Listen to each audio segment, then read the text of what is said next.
Do I have anything on my teeth? No, you good. Okay. Do I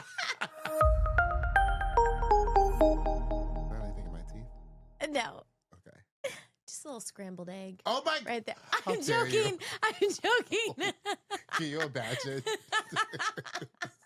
If we did a whole episode and you just had a scrambled egg. I would never forgive you. I literally would never forgive you. I am that type of friend, Michael. I will tell you. I will tell you. You absolutely are, which is why I would be like, how dare you keep scrambled eggs in my teeth the entire time? That's why I was like, do I have anything in my nose? Check if I have anything in my nose. Oh my God. Oh my gosh. We're here. We're here. We're here. Michael, I cannot believe I'm in your dressing room. Welcome to you've never been here. No. Oh my God. I'm so happy that you're here. It is my little like New York City, closet with my little office, which I'm amazing. I do love this. I love this little room. It's a great place. There's also, you probably recognize little things around the things that are from Miss Ashley Eckstein. Well, you know what? Cool. You do your dressing room like I do my Alice in Wonderland spaces. Like clearly you've collected things that are meaningful to you. Yeah. Things from your friends and family. And, this dressing room is small but mighty. My goodness, there's so much to look at. Thank you. I love it. The energy, I'm all about energy, and the energy in here feels right to me. And it's so you. It's very me. My husband, Jay is literally like, you only can get allowed to do it here. He's like, this is where you get to be, because it's like literally an explosion of patterns and colors, and not subtle at all. But. I think this is why we get along so well, because can you imagine like if we decorated a space together? Oh. Between my like craziness of Alice and your like Genie masculine glam situation. Wait.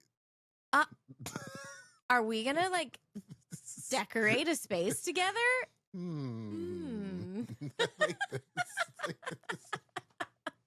I like this. Wait, we need to get to that. We're gonna get into that. But wait, we should also get into the fact that we're here for an episode live, and you're here in my New York City dressing room in person. Oh my gosh! So it's yes. Okay, well, we have to explain why I'm here, but let's get into it. Okay, all right. Hey, y'all. Hey, y'all. Hey, y'all. I'm Michael James Scott. And I'm Ashley Eckstein. And welcome to HypeFriend! Yay! Hype! That was my dance for you. I think I brought the South to you because you're like, hey, y'all. You really did. It was like it was definitely a full oh my Southern situation. Well, okay. Oh my gosh. There's so much. Whenever we get in person, it's always fun to see you, but I feel like we go on tangents on so many things. Like we've gone down Big Brother. We've gone down like so many things. But you just got here from a very exciting trip, which is really, really cool. And you're here. This is really a layover. It's like right? It's a layover. I just flew back from Spain. So there was a Comic-Con there. It was actually San Diego Comic-Con Malaga. In Malaga, Spain. So San Diego Comic-Con is now expanding and going global. Yes. And I got to be a part of the very first San Diego Comic-Con Malaga. And it was so special. Let me tell you what. They were expecting like 60,000 people. Michael, 120,000 people showed up. 120,000 people. God. It was so amazing just to see. Like it was truly, I also just got to go to the Field of Dreams. It was like if you build it, they will come. Wow. And it was so amazing. So yeah, I literally got in last night from from Spain. And I called y'all up and I was like, hey, I have to spend the night in New York. Do you mind if I come stay with you? And then we can film an episode in person. Yes. And yes, of course. I'm like, yes, please, let's do it. I love that. And then we could do it in person in the dressing room and make it a moment and like be in our, in our situation and our stripes and all of the things. I am so excited. But I have to tell you, okay, so we have to get into it. We have, because I've hypes and gripes and everything to share from my trip. But I will say I'm super sad because I got in really, really late and I did not have time for Ashley Bakes. I'm so sad about it. It's a travesty. A travesty. How dare you get in at 1:30 in the morning? You don't get up, put on your apron, and bake a cake or a cookie or a cinnamon bun. I was so stressed. Literally on my flight over, I was mapping out the morning where I was like, okay, I'm going to be at the grocery store right at 8 a.m. and I'm going to get the things and then I'm going to have something baked by 9 a.m. because I find all sorts of recipes online and then I favorite them. I take screenshots and I favorite them. And so I'm like going through my favorites. I'm like, what's something that I can bake in like 10 minutes? But here's the thing. Normally, as our neighborhood knows, and I went on a full tangent about this just recently, that normally would be okay. Like that actually would That's like my typical morning. That's actually in your world. Yeah. So the fact that actually is something that you normally would do, it's not out of the norm. Not out of the norm. But I will say, it was all in, I think, a 16-hour trip back. And then we had a little mishap on the way back, which I'll talk about. But, sleep took precedence this time. Okay, so we don't have Ashley Bakes.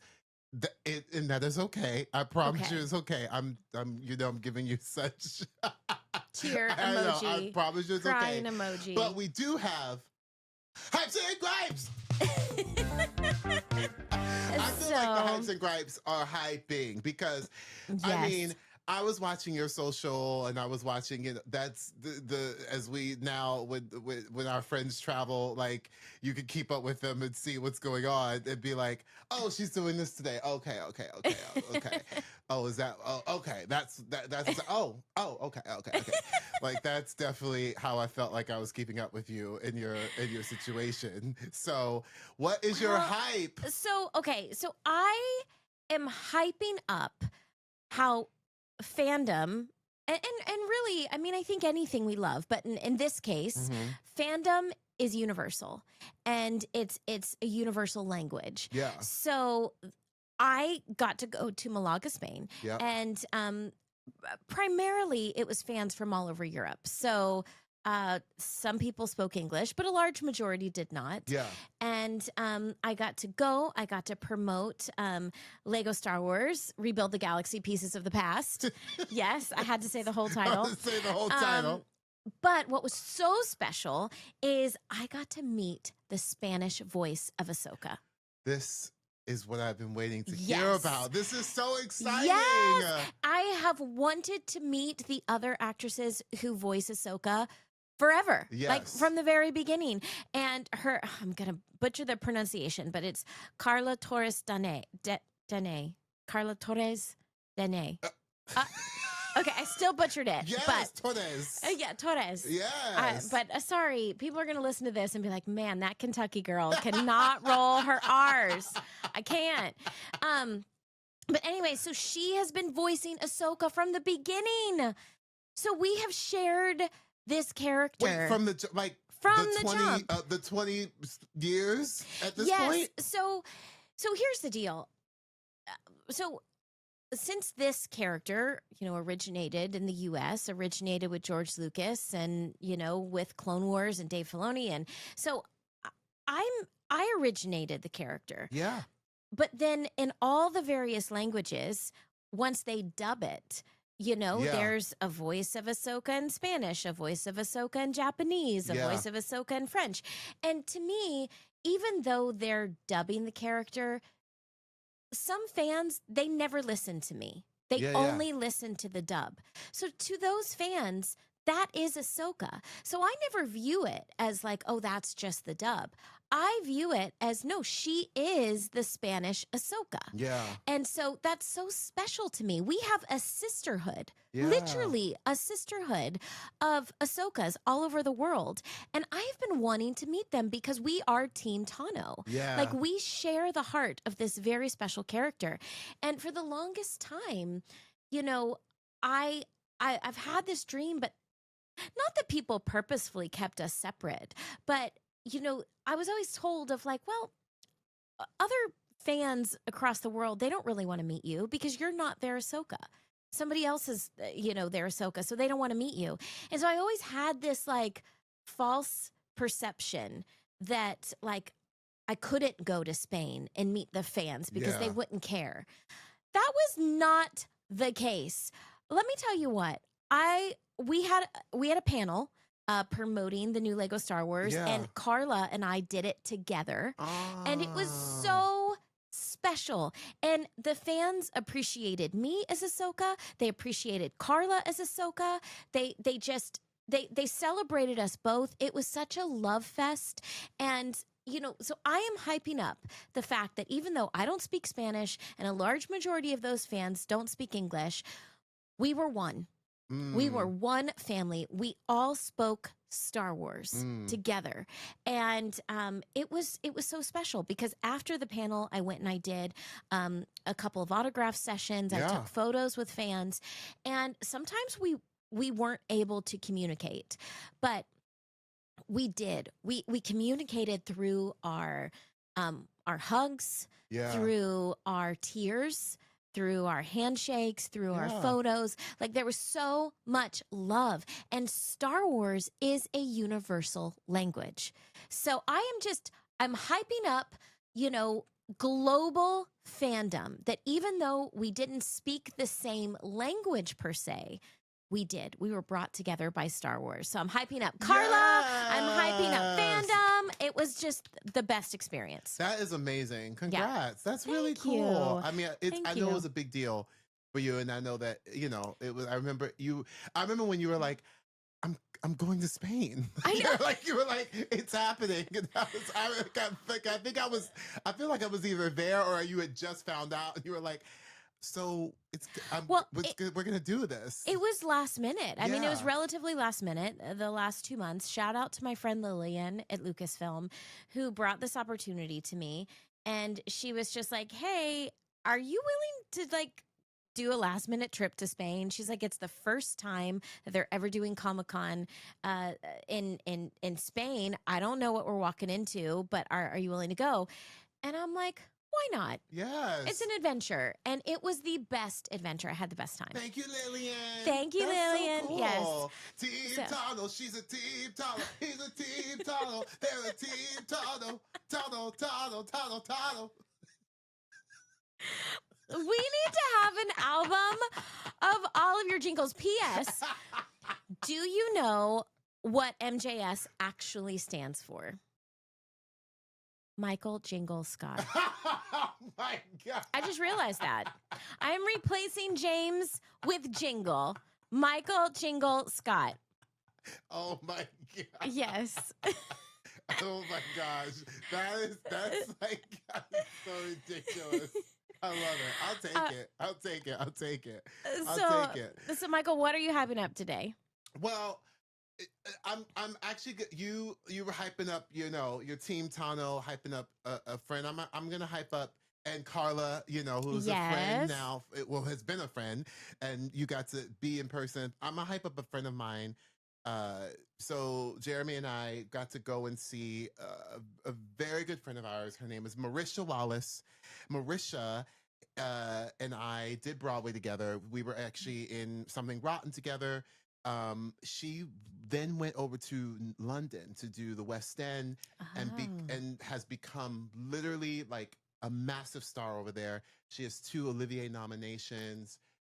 She's massive, a huge, big old, incredible star over there. Wow. And she came back home to New York City in her first starring role as Sally Bowles in the revival of Cabaret opposite Billy Porter. What?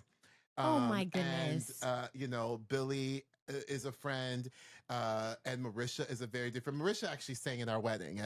She was one of our you know friends who sang in our wedding. We had people during the reception. We had basically a number of folks singing at our during the reception. And Marisha was one of them. We got to go see Marisha be Sally Bowles. She was the first.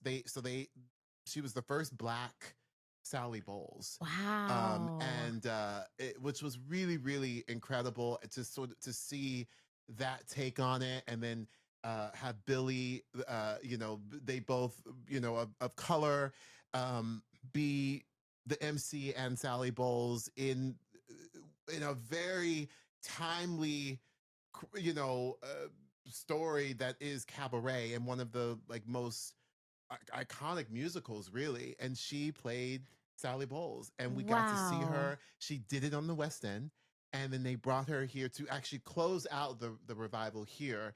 And she was the final Sally Bowles. So she came home, the Oh my star she was, goodness. and it was just so beautiful to see her like shine in her light and just crush it. It was That's awesome. incredible. So I'm hyping up her, and she's worked her little booty off for all these years to do that, to be you know, come home and star Yes. in you know, a Broadway show, and she did it. She Ah, absolutely did it. So I am hyping up Miss Marisha Wallace, and we I'm got to see obsessed her with that. star in that. Yeah, it was really, really cool. Very, Ah, very cool. Yeah. So that's so cool. You know what? I oftentimes get more joy out of watching my friends succeed and just yes, shine and do their thing yes, than I often get for anything that I do. yeah. You know, I just think that's so awesome. Yeah, I love this hype. It's fun to see that when you see somebody literally like lock into, as I say, their ministry, lock into, Yep. you know your ministry, like when they lock into their ministry of whatever that is, you know, is just it's really incredible to watch and like be inspired by, and you're just like, oh my God, like it's so good. So Yeah. get it, Ah, Marisha Wallace, she's a getter. Boo, boo, boo, boo.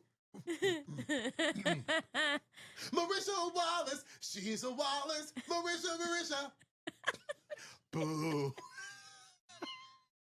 she's a Wallace. She's a Wallace. She's a Wallace. Oh my God. It's so good. Oh So my horrible. God. Okay. All right. Now, Okay. what is the gripe? Because So- you had some big hypes. Yes. What's your gripe? So I do have a gripe. So my trip was lovely, Yeah. and I want to preface by saying the people in Spain were just so lovely. So this is nothing against everyone that I met in Spain. They were lovely.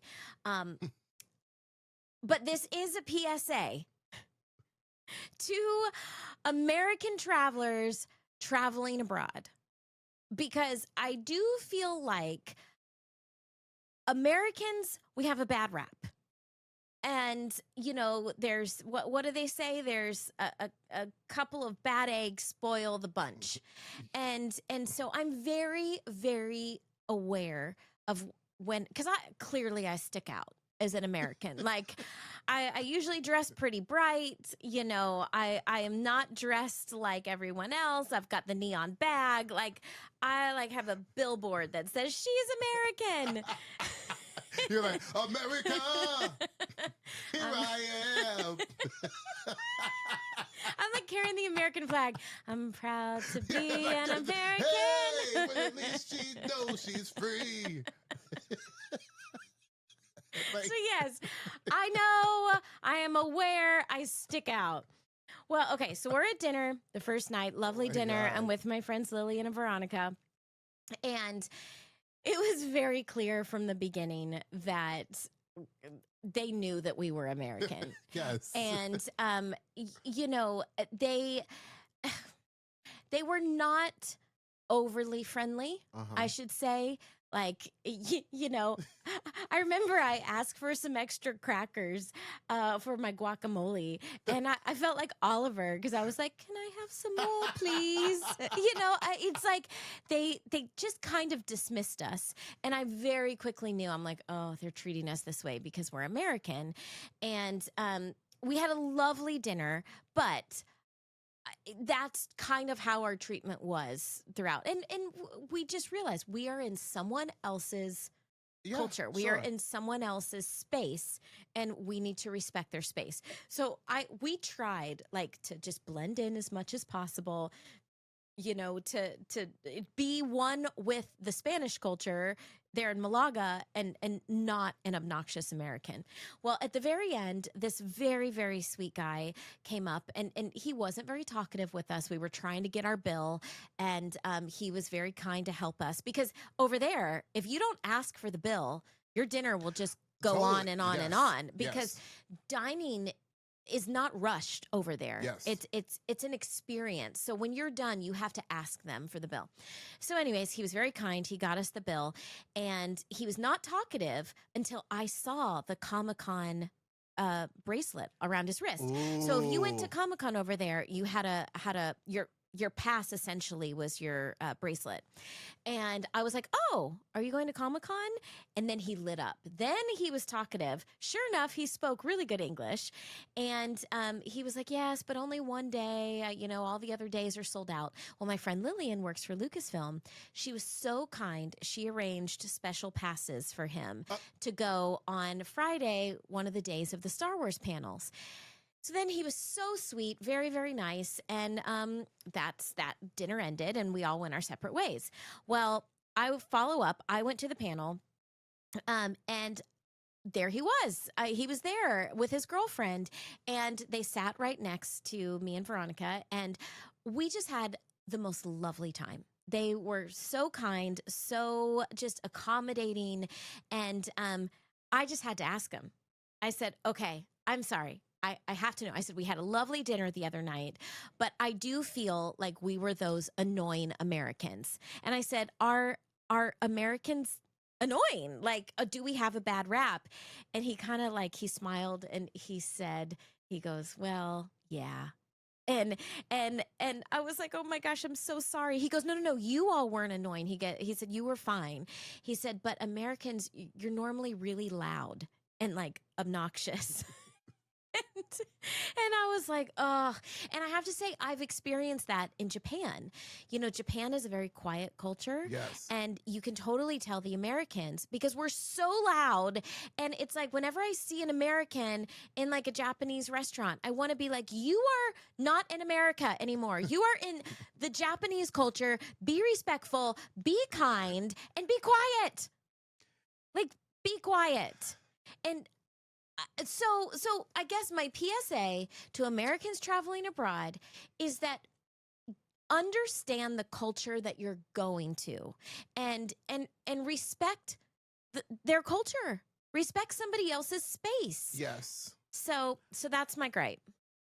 I'm going to I have a little hot take. Oh.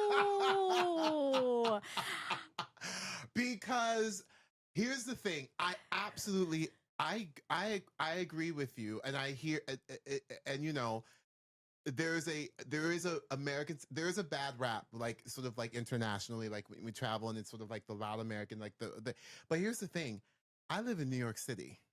It is a very international city, and there are a lot of people from all over the world that come here. Americans are not the only loud folks. That is true. That is true. I'm just gonna say it, and here's the thing. I'm all about and I agree with you. Absolutely respect. I think it's very important to if you go to France, that you try communicate, even if you don't know the language, that you start with start with the basics, right? I definitely agree with you. You need to know your ministry. You know what I mean? Yes. Know where you are, know what's going on, to try so that there is a cultural respect I'm trying. I'm with you. You know I don't speak French, but I'm gonna try. You know, Je m'appelle like Michael. bonjour. You know what I mean? Bonjour. Merci like, beaucoup. Merci beaucoup. Do you know what I mean? Like we go start with the respect of your language. Yeah. However, American, and I'm loud right now. I'm getting loud. I'm sorry. I'm getting hot. Americans are not the only loud ones in this world. People are loud, and it is a very interesting thing because I'm here to tell you, I have seen it, I've experienced it. Like, so it's an interesting conversation about it because I definitely feel like, you know, hey. It's like going to someone's home, right? Yes. It's like we've actually talked about this. Yes, Actually, we talked about someone's space. respecting someone's space. Yeah, and you do that, and I feel like, you know, I've had, you know, international friends do that where they are respecting the space, and vice versa, where I'm like, if I go somewhere, I go out of my way like you do to make sure it is a respect for their space, their culture, the where they are, you know, where we are, which is so exciting because that's also really cool, and it's a really great give and take and welcoming you to the culture of it all and everything. But I just think that we're the only loud ones. So I feel like we just like scratched the surface of what did we this. Do? What did we do? We just like scratched the surface of this. Like, are we going to do a whole episode about like travel etiquette? I feel like we might need to do something because I can tell you're passionate about this. Is this my angry bubbles coming out? This is your angry bubbles. Angry bubbles. So, okay, let's take this into your gripe. Okay. What are you griping? I'm gonna make this one quick. It's actually not even, it's not that, it's a big gripe, but it's pretty easy. Hidden fees. Oh. I'm gonna say that again. Yes. Hidden fees. Oh my goodness. Hidden fees on anything that you buy, to me, is like, it is such a gripe that when you finish, you know, when you're like, thank you, okay, great, my cart, here's my cart, here's my thing, and now I'm going to press, and then I'm like, wait, what's that? And then there's literally hidden fees of so many things. So I understand that there's a lot of extra, you know, I get it, but the hidden fees to me is a hard one. It's like when you stay at a hotel. Oh my God. And you know, you think, okay, it's like $200 a night. Oh no, it's $350 a night because you have your tourism fee, your hotel fee, your city of wherever you are fee, your, you know, turn down chocolate service fee. What you call me? I had to. The way that I just cackled, because instantly I imagined what your turn down chocolate service would be, and I imagined like a full musical number with you tap dancing, like I instantly visualized it. Come on, just saying. Yes. Okay, that is a good. It's a good gripe, right? It's a good one. That's a good gripe. I feel like we're going to get some responses from that. So I feel like we're going to get responses from these gripes today. I love it. So send in responses. Come on in. Let us know what you think. Oh my gosh. All right. Well, there was hype and gripes. We hyped, we griped, we hyped and we griped. We griped, hype and griped. I feel like you lost some energy. You were just like, gripes, we gripes, we gripes. We hyped and we griped. Boom.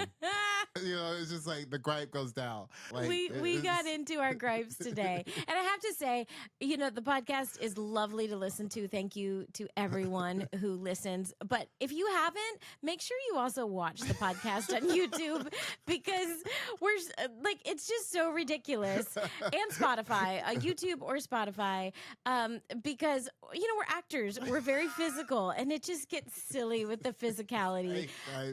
You know. you know. You know what, Michael, before we get in, that gripe, like, that got you going. Okay. And I told you, I'm that friend that if something's in your teeth or whatever, I'm going to tell you. And it's a little hot in here. Oh, yes, please. So Can you? I have, there's some little rags and blankets over here. So I got a little Thank sweat I towel appreciate that. for you. This is how I'll do the rest of the podcast today. I'm just gonna start with this.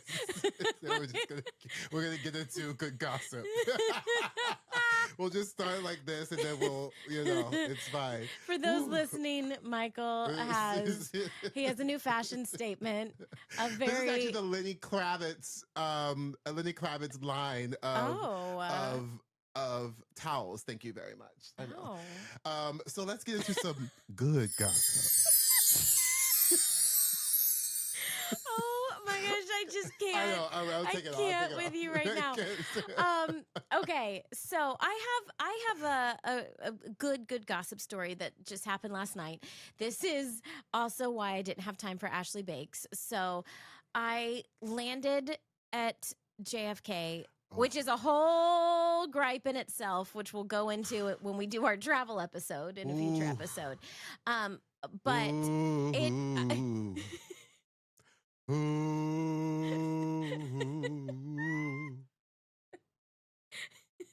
Okay. I know that when I like hit a note, like I know I hit it when you go into that. Because baby, you said JFK. That makes me have to put this back on.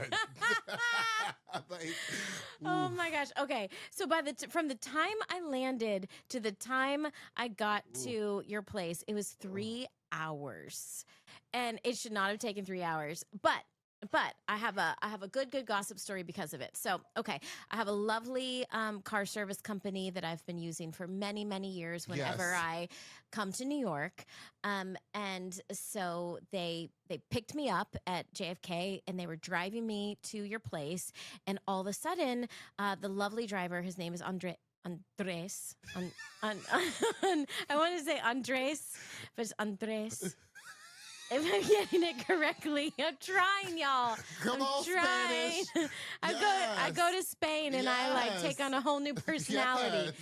Yes. So all of a sudden he says, now mind you, this is like, I don't know, like after 12:30 in the morning. Yes. And he was like, do you mind if I pull over? We might have a flat tire. And we're driving on the freeway, and I'm like, of course, please pull over. Please. Please be safe. Please. I would like to get to where we're going. I'm like, please. So we pull over. We pull over to this gas station, and as we're pulling in, I see another, like, a black SUV that was clearly another car service, and this very distressed looking woman like sitting right next to the car, and I could tell. I'm like, oh, this is somebody else that was coming from the airport that has a flat tire, and the driver was literally underneath the car, clearly trying to change a flat tire. And so we pull over, and Andre, I can't say it. I can't say it. I'm just gonna say Andre. Andres. I'm gonna say Andres. Andreas tells me to stay in the car, and so he blows up our tire. But what I don't see is him going to talk to the other car, because I was facing the other direction, and all of a sudden he comes back and he says, hey, do you mind, the woman that was in the other car, her hotel is on the same street as you. He said, do you mind if she jumps in the car with us, because her car, like the tire is completely blown. And he goes, and we're going to be okay. So he was like, our tire's fine, but she needs a ride, and I'd like to help her out. And I was like, oh my gosh, of course, Andres, please let her in the car. I would love that. So she gets in the car, and she's so grateful. And because she's from London, so she's not even super familiar with, where she is. And anyways, so we start driving, and she's just lovely. We became friends instantly. Aww. Come to find out, we know someone in common. Oh. Yes, this perfect stranger from London. We know someone in common. She was just so lovely, so kind, so grateful. Now it's like 1 a.m. And so finally, Andres drops me off and he walks me to the door and he says, "Thank you so much for allowing her, a stranger, to come in your ride." He said, "But I want you to know, if that had been you," he goes, "I would have done that for you too." And his kindness literally stopped me in my tracks. Oh. And I said, "Andres," I said, "not only am I so grateful that you like ask her to ride with us," I said, "I already liked you, but I respect you so much more now because of it." And I said, "So thank you for doing that and it, extending this your kindness to her." And I said, I'm so grateful that this happened." And so, shout out to Andres or Yes. Andres. Yes. And and to I think her name is Antonia, and the poor driver of her car who could still be there trying to fix his tire, bless his heart. But it Wow. was, I thought that was a good gossip. I Yes. wanted to share that what could have been a really bad evening Yes. ended up with a lovely story. Well, that is some Yes. good gossip. Oh, I like that. Thank you. That's great. That's awesome. That's really, really great.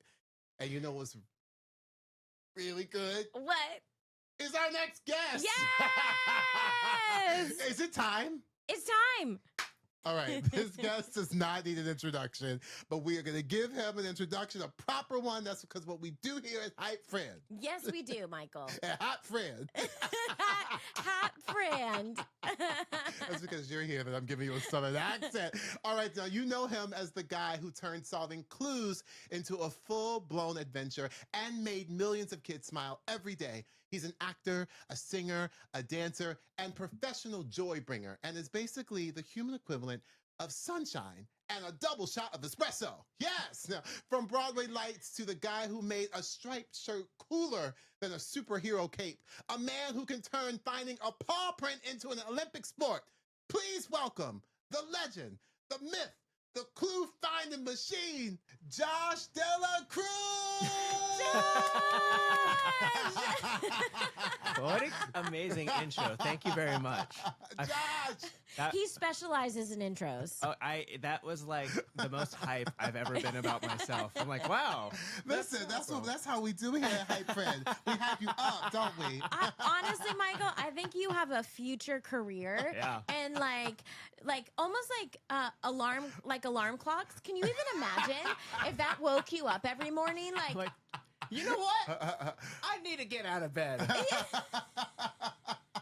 I need to get out of bed. There is a day ahead, and thank you, alarm clock.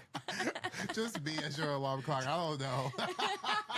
Listen, that might be a cameo situation you got going on. Yes. Where you just hype people out of bed. Well, yeah. my husband might think differently. He's like, enough. But we are so happy to have you here in person. I cannot believe that you're here. I love that you're here. It makes me so happy that you're here. And the crazy thing is that we all have met each other separately of this is not our first time meeting. No. But right? Because well, you all are in the convention, like millions and millions of y'all have met so many fans and amazing people who have supported both of your shows. And now but you all you haven't met a lot of times, but you've met once, is that right? Or we've couple interacted. times. We've met a couple of times. We've done this in the hallway, like. And that's the typical thing at like conventions. Whenever you pass by, so conventions are weird because it's a lot of FaceTime. It's a really loud hall, and so you're constantly screaming to talk to the person on the other side of the table that's coming to visit you. And so when you're backstage, there's like this weird thing where everybody's in their own clique with their group because they're like, okay, this is the safe spot. We're not going to bother each other. And even if we're not going to offend each other. So, but I see you, I see some other celebrities, and we're like oh, I don't want to bother them right now. Yes, They're so true. re-energizing. You know, they're getting ready to go out there, and they're saving their gift, their voice. And so the only time to interact that feels safe, at least for me, I don't know how it is for you, is like in the hallway as you're Yes. going to your table or passing, and you're just like, hi. But we've done that so many times, like I was like, you know what? Today's the day. I'm gonna be like, especially because like conventions are amazing. There's so many fans there. The voiceover folks, you guys are gods at conventions. Oh my You guys gosh, are I don't know about gods at that. conventions. Yes, Oh my 100%. goodness. So it was really cool, and I had just started watching because of like Disney Plus and everything, and being centralized. I just started rewatching like all the Star Wars stuff, and I was like, just say hi. Oh my gosh. Well, you were so kind, and I remember the first time we met, you came up to me, and we didn't even realize, P.S., that we had you in common. And you know, I want to say hi to everyone, yeah. but I like revert back to my like kindergarten self, where I was actually a really shy kid, and I get so shy because it's the most random hodgepodge of celebrities back there. And you're right, you just don't want to bother people. And it's like, I think at that con, it was like we had the Star Wars table, there was the Cobra Kai table, there was the there was the Sons of Anarchy cast. Strangest. Yes, the they were sitting strangest on the couches. lunchroom ever. And then the Blues Clues table, y'all were there, and you were so kind. You said hello, and you broke the ice, and I'm so appreciative because I didn't have the guts to do it, and yeah, you're right. We've run into each other a couple times, which I'm just so appreciative. And then we find out that the two of you know each other, Yes. and I had no idea how far back you go. Yes. Yeah. I mean, Josh and I, we started Aladdin on Broadway together, Yeah. which is so Wow. crazy. Congratulations. Toronto. Yes, in Toronto. On Toronto. yes, on the wall in Toronto. Wow. We start and funny enough, so for those who don't even maybe not realize it, so Josh and I was the original standby for the Genie. Josh was like original first cover for Aladdin. Wow. And we actually did a lot of rehearsals together. Yeah. Like we actually, like, he really was my Aladdin for so long, because we were rehearsing together always. Wow. So when Josh just joined us back into Agrabah for a few months, we get to have Josh back, which is crazy. Which is why you're here Which is in why person. we're here. Yes. Ah. And I have to hype him up because the you know, we talked about, Ashley and I, we love hyping up our friends, and we love seeing friends like be in their light.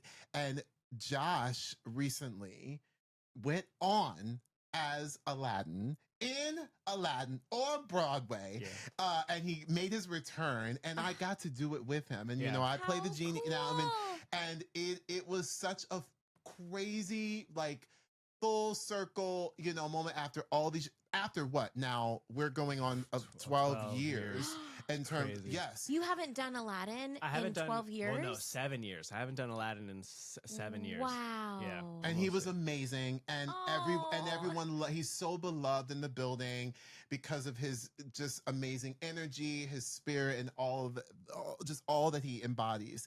And it was like that on stage, and he's just such a star, and he was there in his Aladdin light, and it was so fun to see him like do his thing. And so it was just a beautiful like moment to watch your friend like go, oh, like, oh yeah, he still got it. Wow. Thank you. So what is that like? Because I know sometimes there's several years in between doing the Yeah. voice of Ahsoka, and it'll take like a minute or two to like get in it, but then once I'm in it, it's Yeah. like you know, Yeah. it feels like home. What is it like for you to return to such an iconic role like Aladdin? Gosh, coming home, I think is one of the best analogies. You know, it is like I'm coming home. I did so much growing up in this building with these people, and you know, going back, I found out about this last minute. So I was in the Philippines finishing up Into the Woods. Yes. And with Lea Salonga, Ariel Jacobs, my former gosh. Jasmine. Yes. And amazing, just like the star power in that cast. This was a historic production. Oh, it's a historic production. In Manila, right? We had a tree that straight up fell down during the show, every single show. And it was like it was one of the most beautiful productions I've ever been a part of. Wow. Incredible. And, playing a part that I might not ever get the chance to play anywhere else. And so I was there finishing up the run. I was starting to get the show blues because, like it was starting to come down. And I was like, I'll be happy to get back because I was homesick. But then I got the text from Alexis saying, hey, would you be available? And I'm like, I'm actually getting back into town I started rehearsal on the 3rd. I landed on the 2nd. And then I went to rehearsal the 3rd. Wow. So Alexis is our stage manager, our production stage manager, for those of you who may not know the lingo in our thing. So, so Alexis is our production stage manager, and she, depending on basically just depending on like how it happens, like basically she'll get from upper management like hey, we think we might have this spot opening, and so then Alexis reached out to Josh to sort of say, hey, are you available? Like, would you be, that kind of thing. So that's kind of what he's going. I'm giving a little. Thank you. Thank you. And it was crazy. I went into rehearsal. And that thing, like, it takes you a second. I was like, I don't know, guys. It's been 7 years. Like, I don't know what I'm gonna remember. And it was like, in The Matrix when he was like, I know kung fu. He's like, show me. Like all of a sudden, it was like, oh, I remember this. Like, wow, it's so crazy. I think my favorite part about going into rehearsal, there was much more in there than I thought. Like things that I would be like, great. I didn't forget that. At all. And then there's some things that were like, ooh. I guess I never learned that right. And changes, because we've had changes.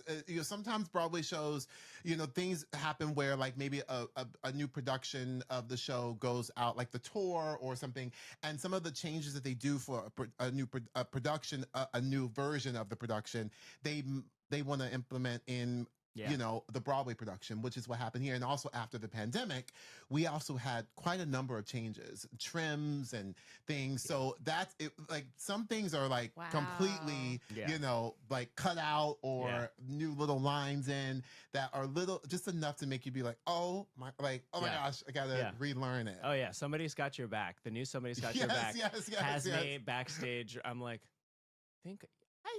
I feel like I remember that. Yeah, I should be fine. But going in rehearsal, every single thing that we learned, all I saw was the person I interacted with 11 years ago.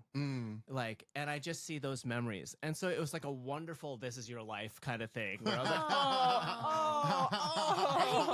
like, yeah, so it was awesome, but it was very strange. Yeah, I bet. It feels like coming home. Well, I love that. It was so great to have you home, and we are so happy. And I literally, as I ran home to my husband, I was like, "Oh my God!" I was like, "Josh Dela Cruz came back in the show, and it was so amazing. It was so great." And I told Ashley, I was like, "Oh my God, like Josh Dela," and she was like, "Wait, Josh Dela Cruz? What do you mean?" Like, and then it all came together, and here we are, all in my dressing room chatting. It really is a small world. Yes, and it also goes to show you never know what you have in common until you kind of take that leap and say hello. Like, had you not said hello to me, like it's now we're here, we're in the dressing room, we all know each other. Like now we're speaking of dressing room, and we are in our blue, like in our stripes, because which wasn't even because I wanted to.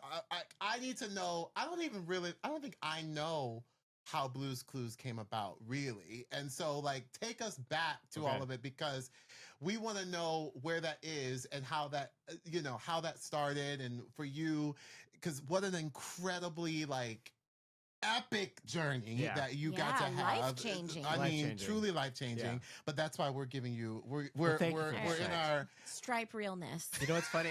I just, I ordered a pair of, like, vintage Lee pants, and they were striped just like this. Oh. I tried it on. I was like, oh, this isn't cute.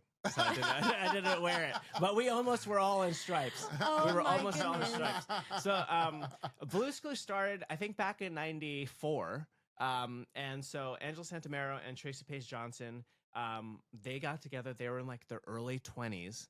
And Angela was working for Nickelodeon as a childhood development, I believe, like researcher, where all the shows would go through her, and she'd be like, this isn't like for preschool shows. And she'd be like, I like, this isn't great for kids, or this is great for kids. And she kept telling them, this isn't great for kids so much that they're like, well, what would you do? And then she was like, you know what, give me a week. And so she put together this idea, and they're like, okay, this is great. And then they paired her up with Tracy, and they created this show, Blue's Clues. But Blue was originally supposed to be a cat. And but they already had a cat show that was coming out that season, so they changed it to a puppy. And then when they went for the search, they had this actor come in, this really serious actor named Steve Burns. He had just done, I think, like a Law and Order where he played someone that killed his parents or killed somebody, committed murder. And so they're like, that's our host for Blue's Oh my God. So he came, and he was coming from like really heavy theater, and so he got this, and he thought two things. A, he thought this was a game show, and B, he thought this was a voiceover. So his entire career, like a lot of his career is voiceover because he has such depth and like what he can do with his voice, and it's amazing. So he walks into this audition. He realizes, I can't remember if he had like long hair, like in a ponytail. I don't know if I made that up, but he had long hair. And so he comes into this audition. He's like, oh, it's on camera. And so he didn't think it was a game show. It read like a game show. So because he realized it was on camera, he was like, okay, I got to think about this differently. So he was like, all right, well, I'm just going to play it completely honest. I'm going to play it to camera. And so when he went in and he said, hey, can you help me into camera? That was the first person that had ever done that, where it was like having an actual conversation with the person because he was coming from acting. Wow. Yeah. And so he decided not to treat it like a kid's show, but rather that you were talking to an actual child that you respected. Oh. Which should be every child. Yes. And so that's how that started. And so he created this. He created what became the mold for the host. And then when he went to college and Donovan Patton came in to play Joe, his brother, that transition happened. And then Donovan had his run. And then I think the show kind of had its life. The show ended in like maybe the 2010s. And for the 25th anniversary, they wanted a reboot. And I was here at Aladdin. Yes. And so I was trying to figure out, it was almost my fourth year at Aladdin. And I was trying to figure out what it was that I wanted to do next. I was like, I love the building. I love the show. I love the people. But I feel like I need to do something else. But I wasn't sure what it was. And I was kind of thinking about teaching. I was thinking about going into like charity work or something. Something to do with helping people out. But I didn't want to stop acting. So like, well, maybe I'll do like film, TV. That would give me more time if I could string that together to do these other things. And so I started taking classes. I got a new agent, and then the agent sent me this audition for Blue's Clues. And I was like, oh, I remember this show. Yeah, sure, why not? And so I went, I was going through the sides. I was in the bunker. So for Aladdin, all the ensemble is underneath the stage. For those of you who don't know, they're underneath the stage, and we call that the bunker. And so that's where all the chairs and costumes and everything's lined up. Wow. And so during the show, Jamie Patterson was helping me, who is in the ensemble. He was helping me study the lines. And then it got around that I was auditioning for Blue's Clues. And everybody burst into Mail Time, the Mail Time song. And I was like, oh my gosh. I knew the show was important for me, but I thought that the show was only important for me. I didn't quite realize that it was such a huge deal to everyone, you know, whether it be like in my case, I would watch it with my younger sister, or that my younger sister, if she were in the show, like she would be watching it, you know, for herself. But it was such a huge show, and I was like, oh, okay. So let's figure this out. So I went in, and I didn't hear back for a month, and I was like, well, another one bites the dust, whatever. So much so that my agent, when he emailed me, he was like, hey, you got a callback. I guess this is still happening. And then after every callback and after every screen test, I got that feeling in the pit of my stomach that, you know, is kind of the best and the worst thing, because you know that you want the job even more. And it's not like because you're getting closer. It was like, oh, I think I found that thing that I was looking for. And it was, I think before my final screen test, I had seen the Mr. Rogers documentary. Oh.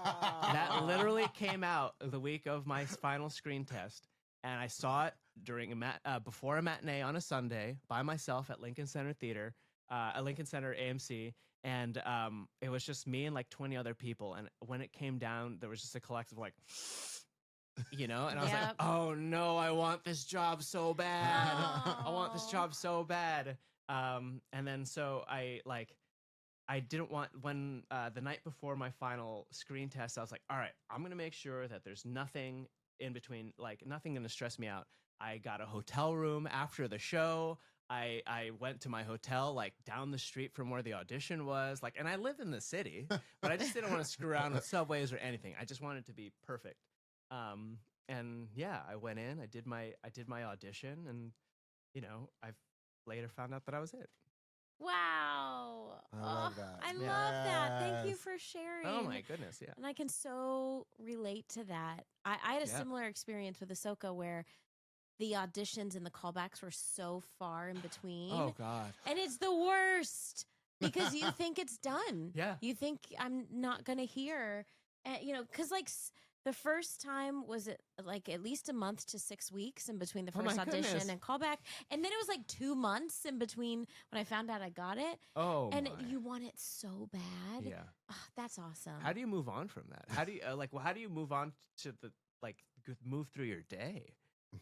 Well, you forget about it. Yeah, quite honestly. So then what happened from the moment you got it until like, were you still doing Blue's Clues and Aladdin at the same time? So I found out like I had my screen test, I think on a Friday, and then I had 2 shows on Saturday, and then I think we had 1 show on Sunday, and then I flew out to go on a week or 2-week vacation to go visit my wife, who was doing a contract in Alaska for Norwegian. She was doing Jersey Boys. Wow. Yeah, and then so I left, and I was like, okay, this is great. You know, I can kind of like not be in the city. I can forget this. There's no cell service, so like I'm completely off grid. Of course, I'm thinking about it, and I told my wife, I'm like, oh gosh, I want this job. Gosh, I'm gonna be heartbroken if I don't get it. And then I was getting coffee. Where early in the morning, she was asleep because she had a show that night, the night before, and I was just on the deck. I had my phone out of habit, and I was reading a book, and all of a sudden I got a phone number from New York, phone call from New York, and I was like, oh, hello, and then I don't know who I talked to. All I know is they said I got it, and I was like, what? And then so I called, and then I talked to my agent, and then I was like, oh, I think I have to put my notice in, right? She's like, yeah, you have to put your notice in, because it would start like the following month. We'd start doing like workshop stuff at Ripley. Yeah, so I had to put my notice in. Oh my goodness. Gosh, Josh, that is so crazy. So okay, so you get it, right? And you become the host for the iconic Blue's Clues. Like that is so you get it. This is it. And you step into the shoes of being literally like #HypeFriend to literally like millions of kids all over the world, and not just kids at this point. It's like parents, everyone, like all the things, right? Like what those are big shoes to step into, Mhm. and Josh is he is, as you can tell, he's just genuinely like Yes. he's a genuine soul. Our favorite word, Yeah, genuine. genuine. Oh, There's a that's very genuine soul to Josh. What mentally for you stepping into that and being, I mean, you are literally like the ultimate hype friend for that. my You gosh. and reboot. They're rebooting the series. It's like a big and Yeah. built around you at this Yeah. point. Like Yeah. that's a huge thing. What was that for you to sort of like wrap your brain around and sort of take on that role? You know, it's funny because like you don't ever need permission to do anything, but like Steve, s- you don't need permission to be yourself. You shouldn't ever. But like Love that. Mhm. when going into this, knowing that knowing the show, and knowing it personally from like being someone who watched it and loves the show, and then getting the chance to do it. I was like, all right, so how can I do this authentically? And that when I did the audition, it was just like I'm just gonna do whatever I want because this Yeah. is my thing. But then when I got into the show, there was that weird like, okay, now I'm in the show. Like, what do you guys want? Yeah. And so we started doing workshops at Ripley, just trying to figure out some things and like get used to, so that when I got onto set, it wasn't there wasn't any shock or anything like that. Ripley Greer is a rehearsal studio for Oh, those who may not live in New York City or not know. Ripley Greer is actually a very now like iconic Yeah. rehearsal studio or where you go or auditions or just big studios here in New York City. Yeah. And there's a couple of different locations of them. And so some shows rehearse there, some auditions take place there, workshops, all kinds of things. Yeah. So Ripley Greer is like an iconic industry like company. Yes. Um, So that's where you were rehearsing. yeah, so that's where we were rehearsing. Wow. And Steve was part of that whole rehearsal process as well because he's a consulting producer on the show, and he directed and he wrote. Oh.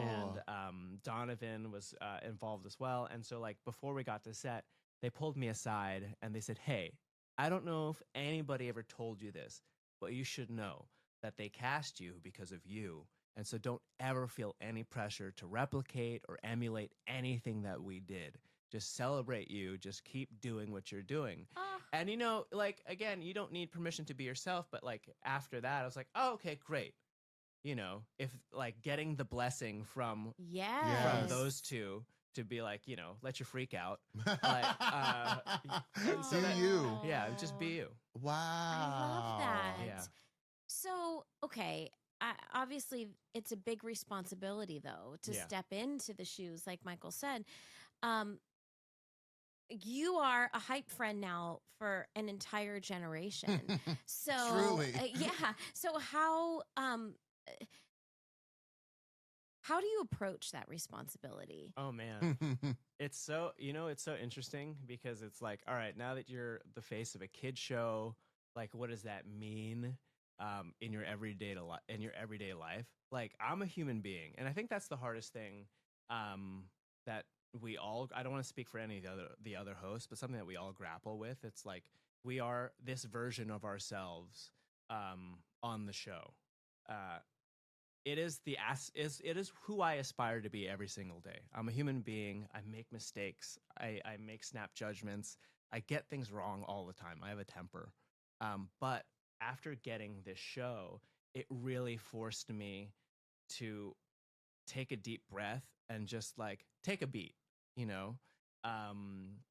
and it's somebody that I hope to be all the time. Yeah. I aspire to be that version of Josh all the time, not afraid to ask for help, always be kind, always just, instead of thinking like I've been wronged, it's like, oh, I've misunderstood something, because maybe that's all that it is. And then, the situation has diffused completely. Yes. Especially these days, and like coming back to New York where everybody's just point A to point B, and they're, it's not personal. We're all just trying to get to where we need to go. Yeah. So it's been helpful in that sense. Just really making sure that I take a deep breath and try to be the best me that I can be every single day when I'm offset. Wow. So has the show made you a better person? I hope so. I don't know if I can answer that question. Only the people that are in my life. I think the show has made me an awesome person and a very humble person as well. No, yeah, I think it's helped a lot. Mm. And you know what? I ask that because with Ahsoka, I like to think I was a good person before, but I can say without a doubt, Ahsoka has made me a better person. And when you're fortunate enough to take on a role, you know, like in Blue's Clues, you know, like Ahsoka, like the Genie, those are characters that change people's lives, and there is a certain expectation that comes with that people have, and it's a pressure. It's not just another role. You know, it's going to stick with you. You're going to go to Comic-Cons. You're going to do cameos for them. You're going to do things because these characters mean something. So is that a lot of pressure, or is it pressure that you relish in? Both. I didn't think that I would love kids TV the way that I do. I never thought that I'd want to be in kids TV. It was just an audition that came across my email, and then I was like, oh, great. I love children's television. I think it's so important, especially today with there's so many ways to consume media that we have to be out there. There has to be quality kids content to help kids and help parents just have a little bit of time where they don't have to worry about what their child is watching, and to help them figure things out, or just to help them be curious, or to help them be bored, you know? I think that's such an important thing that we all miss. And, you know, I love Blue's Clues for so many reasons, that it was interactive, I was listened to, but when I was watching it, I with my sister, I remember being bored, but like in such a good way. You need, your brain needs that time to like take a break. Yes. I think it was Bill Burr. There was a comedian that said he misses old cooking shows because they were boring. He was like, and like new cooking shows, he was like, they've taken something that's so beautiful and such an expression of love to make a meal for somebody and make it competitive and stressful. And it's like, I miss old cooking shows where I could just fall asleep, you know? That's true. That is true. That's actually very true. And so, you know, like, I think a good quality children's television, there are people that are out there that, like Miss Rachel, she's doing amazing things on and off camera. I love it so much, and it has forced me to be a better person. And I love that. I love that pressure, and I'm thankful for it.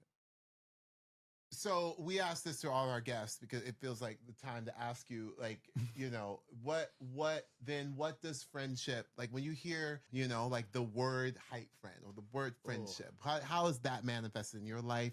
Where does that, give us it all. Give us the Josh Dela Cruz friendship foundation situation. Friendship foundation situation. It's what made me really fall in love with my wife was when we were on our first date, and I was like all over the place. I was so nervous, I was so anxious, and then she said, "Josh, just talk to me." And I was like, okay. Aww, you know? And so like, that. if you can give somebody your undivided attention, that's a green flag for me for sure. Like, and make me feel calm. Like I so value that, where it's like, you don't have anywhere else to be. And that's not always going to happen, right? You know, sometimes it's just not the right time. But for those moments that count, or, you know, whenever you can get it, to have undivided attention today is so rare and so beautiful whenever you get it. And so that's, you know, undivided attention for sure. I love laughter and humor. Like if we can make each other laugh, it's wonderful. I think that's what's so wonderful about Steve, Donovan, and I. Like, we have the same sense of humor, but different ways about it.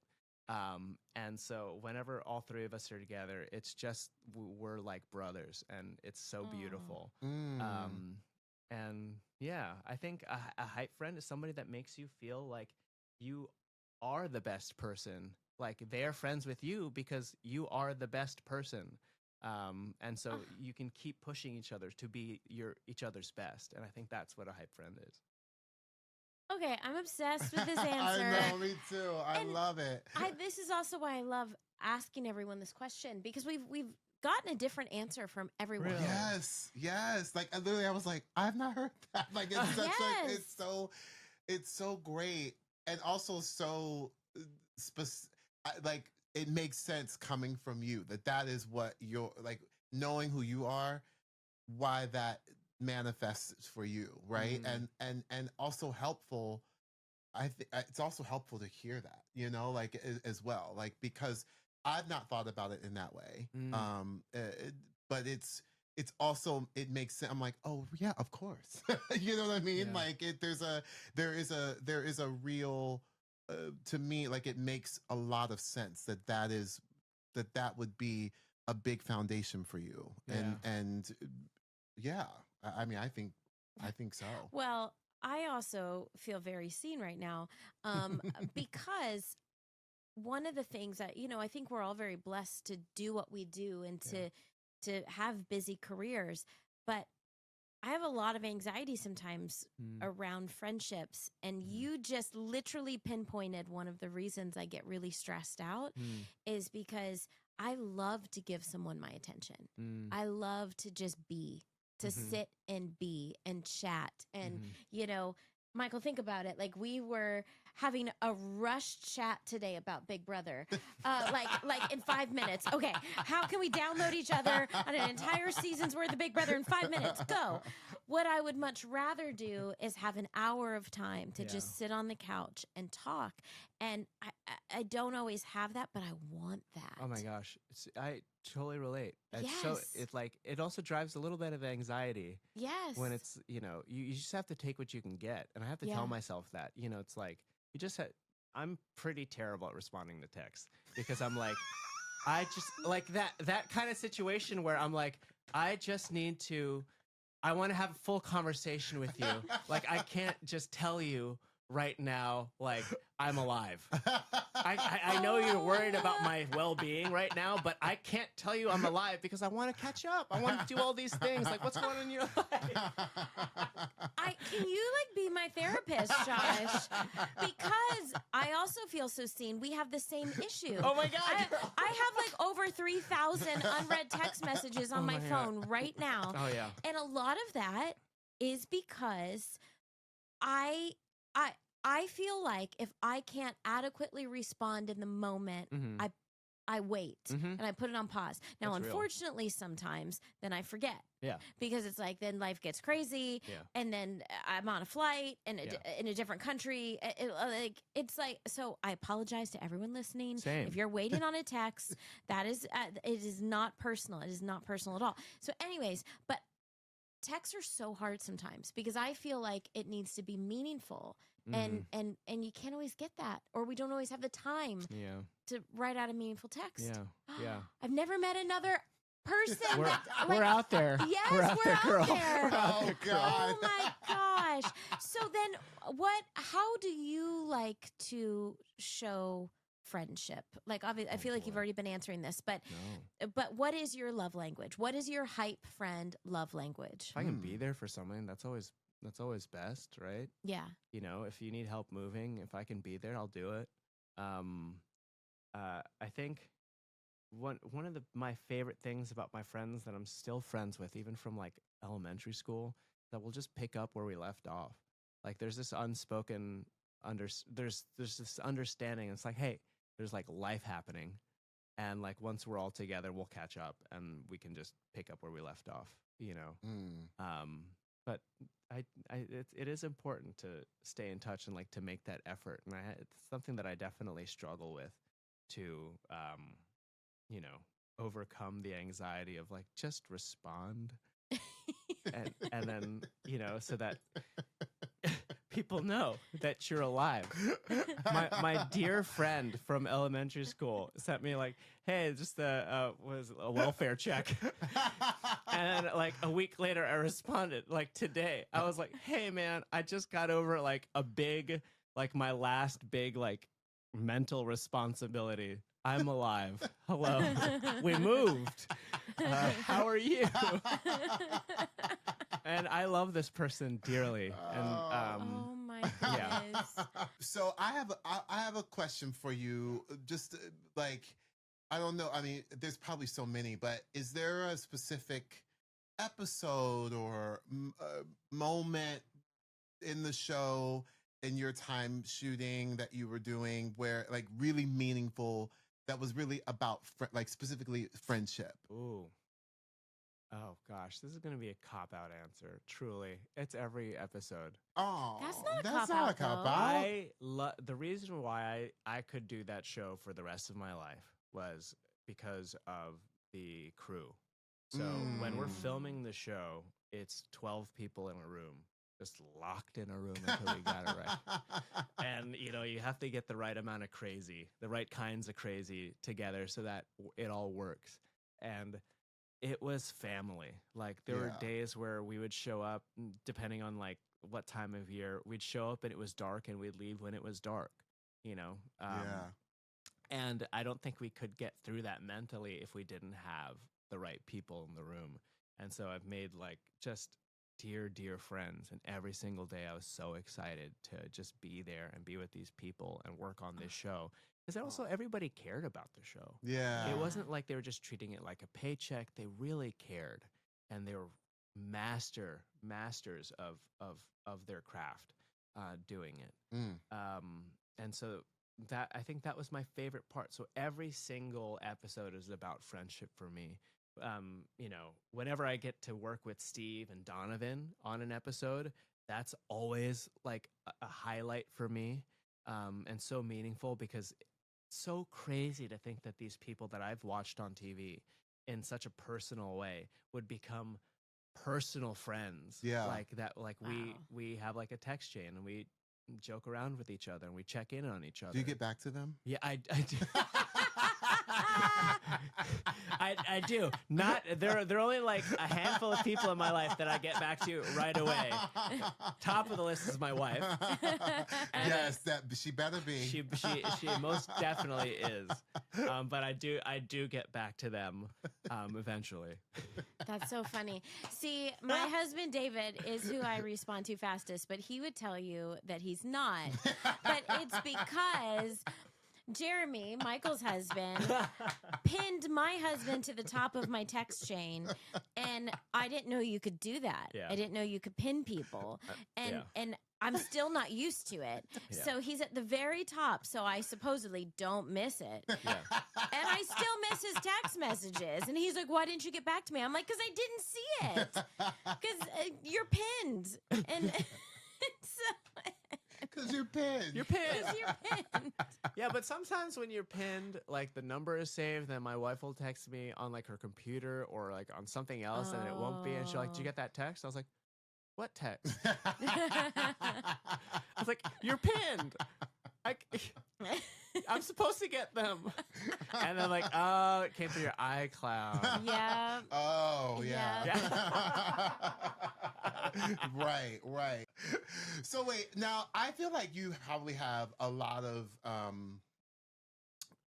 you know, I would imagine, especially maybe at conventions or out on the street and people recognize you, there's probably a lot of parents or maybe kids that have grown up now, like maybe are older, that you know, obviously can have this conversation, but that maybe you've helped their kids make friends at, you know, whether at school, whether it's at, you know, at wherever, you know, playing sports or at theater practice, you know, or any, like, have you had anything like that where parents have come up that maybe you've helped because of them watching the show? Yeah, it's my favorite thing about conventions. I think that is my absolute favorite thing, is whenever I get to meet the families. Yes. Because they love, they love and appreciate, Yeah. you know, the show. And I'm like the only live action character, but I play such a small part in the scheme of creating this thing. Like all the animators, that's just on the like computer, like post-production side and the production side. And, like everything pre-production, planning this moment, and then I get the script that they've worked so hard, and I do my part. Yeah. But when you get to meet the families that are just so appreciative of everything, and then you get groups of kids who got together because they're fans of the show.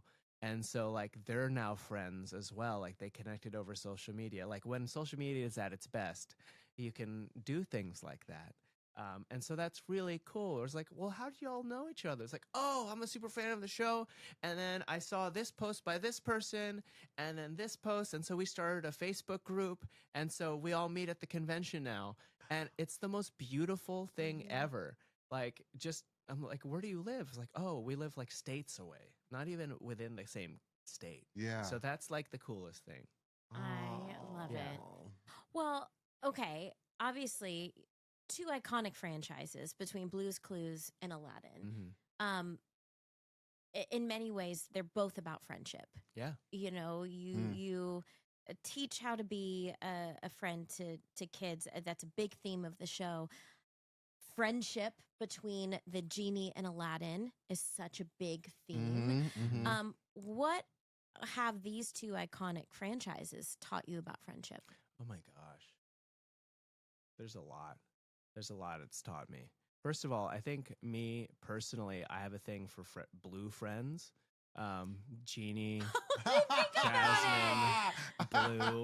Like, I think that's a prerequisite. So I think that's a green flag for me. Like, you have to be blue in some way. I wore blue today. For us to get yes. We're all getting along great. Yes. That's so funny. But for me, it's so funny that Aladdin is one of my favorite things I've ever worked on for so many reasons. If we're like, put aside the people that make the show and that I love working with these people every single day, put that aside.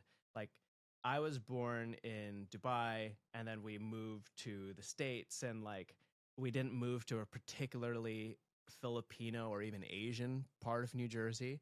So like, my entire life I've been trying to figure out like, who am I? Like, when I graduated college and started auditioning, all I was thinking when I went into audition was like, I hope they think I'm ethnically ambiguous.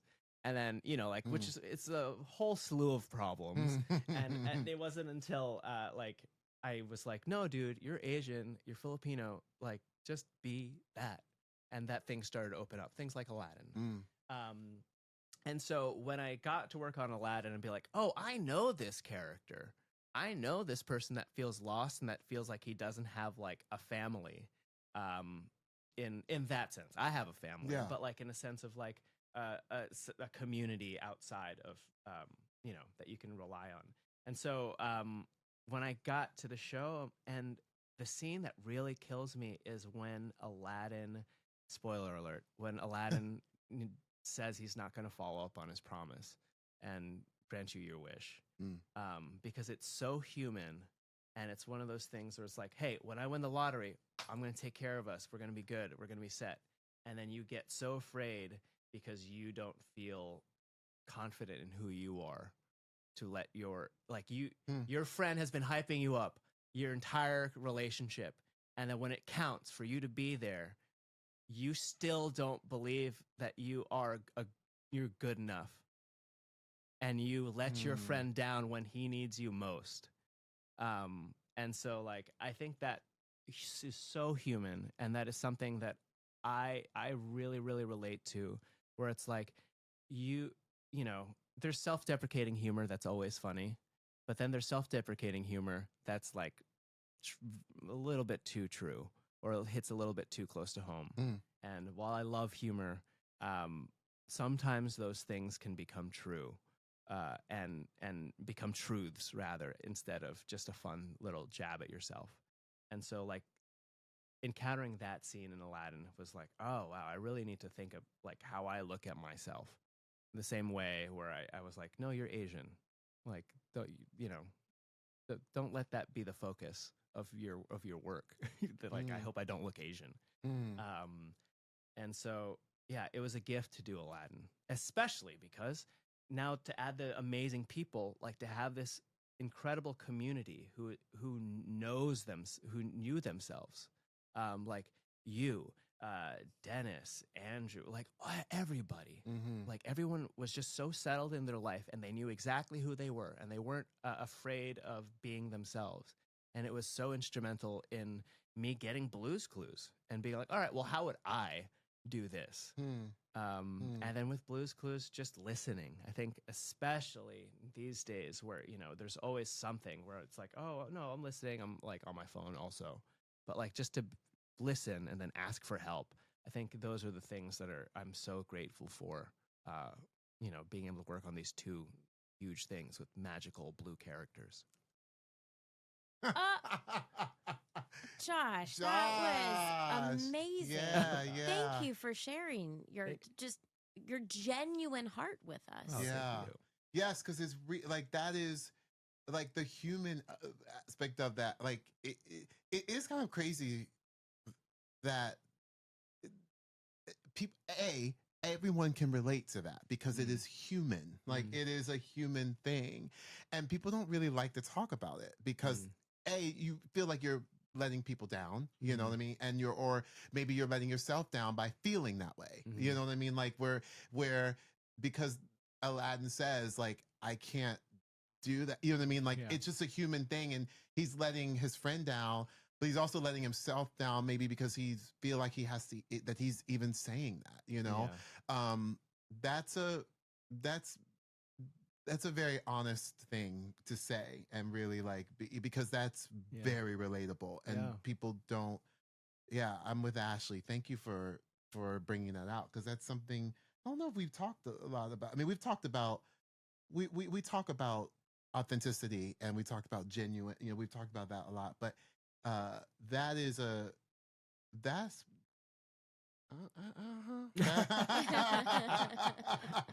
you know, like well, I think when you're put in a position where, especially through Blue's Clues, where it forces you to be vulnerable, when you realize that you are in a role that's changing people's lives, whether you like it or not, like in order to be the best version of yourself for that role, it forces you to be vulnerable. It forces you to kind of let all those filters and masks down.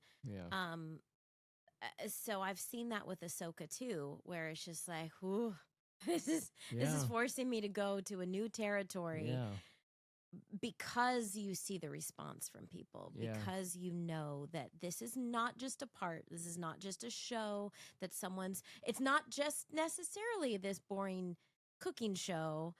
Even though you said you watched it when you were bored, it is a show that's going to shape the way that children think, interact, and who they become. You teach kids to be brave. Yes. Right? You teach kids to be strong and to be brave. And like, if there's like this unsurmountable evil that's ahead of them, like you can't, you have to be unrelenting. You have to go. Like I think that's what's so beautiful about what you do on the show, is that, you know, it's something so scary, and we can all relate to that. We can all relate to the baddie, and who is that baddie in our life, whether it be a person or a thing or an event or whatever. And that like sometimes you just have to trust in yourself and trust in the force and go. Like you can't worry about that other stuff. And I think that's what's also so beautiful about you and the Genie. Oh my gosh, you get to be like this free person. Like how no, I don't want to say sad, but how unfortunate is it when there's a dance floor and nobody's dancing? Yes. And this goes for me too, where I'm like, oh, I don't want to get out there. I don't want to but it's a really good song and nobody's dancing. But you get to be, so that's what Aladdin is, really. Like when you're in the Cave of Wonders, everyone, you know, outside of the opening number, and then there are like little moments of dance, but then you get to be this full self. You get to be every joke that everyone can relate to. You get to be every reference that everyone knows that they only say within their small group. But now they're in a room of like 1,700 people, and they're laughing all together, and they're like, oh yeah, that. You get to be that person that starts that dance floor and opens it up. And what an incredible thing to get people to dance and to have fun and to laugh. Like, I think it's such an amazing thing because we don't get that in our day to day. Yeah. You know? That is you, Michael. Oh gosh. That's awesome. Yeah, I've not thought about it that way. I like that. Because I definitely am, whether it was like made people uncomfortable or not, I'm like, well, I'm getting out on that dance floor. Yeah. No, for real though. Like, let's go. Yeah. Like, you know what I mean? Like, we gonna do that. Like, they rented this gorgeous wooden floor, and why is no one dancing on it? Let's go. If you bring the parquet, I will be dancing. Oh my gosh. goodness. Well, so then what would be your, I mean, this is probably a big question, but like I would ask you, what's your, at the end of the day, and you doing this iconic show, what would be the legacy that you hope to have left on being able to have stepped into these huge shoes? I mean, and I know it's a big question, but don't think of it in the sort of like, I'm a legacy, but just sort of like, what would be the thing that you hope that little Josh, born in Dubai, like by way of Jersey, who then got to step into his skin and like be all of his full self, that one day would go on to be the host in the iconic Blues Clues? Like, what would you hope you have left Oh gosh. for for folks? I hope that kids can I hope that kids feel comfortable being themselves, and then they become that calm energy when they need to be. Sometimes you can't be calm, and sometimes you shouldn't be calm. But when they need to be, I hope that they can be that presence or whatever, whether it be calm or not. I hope that they can figure out who they are and be comfortable in being who they are, and that they can be whatever presence that next person needs to feel comfortable to be whoever they are. And realize that, we just need to build this community up and be there for each other and ask each other for help and be kind. And if we screw up, talk it out. And, we're not going to get along all the time. That's just life. But we can move past it. Yeah. And continue to coexist. Yeah. And, be a community again. So I hope that, we become I hope we're kinder. That's all that I hope. To ourselves and to each other. I am obsessed with you. Yes. Thank you. I mean, you've definitely created a legacy. I shouldn't say left a legacy, because you're still creating that legacy. Thank you. But you've clearly you've changed a whole generation, and I have no doubt you're going to continue to change generations to come. Thank you. Thank you for inspiring us today. And next time when I see you at a convention, I'm going to run to you so fast and give you the biggest hype hug. And we're going to be chatting the whole time in the green room. Oh, yeah.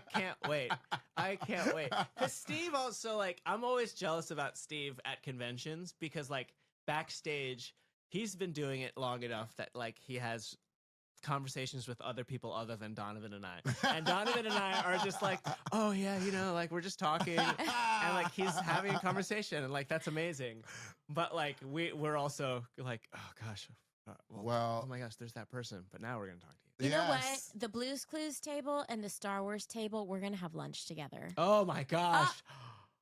It's happening. That would be amazing. Next time I'm just gonna come crash and just be like, you need to. what's Jar Jar?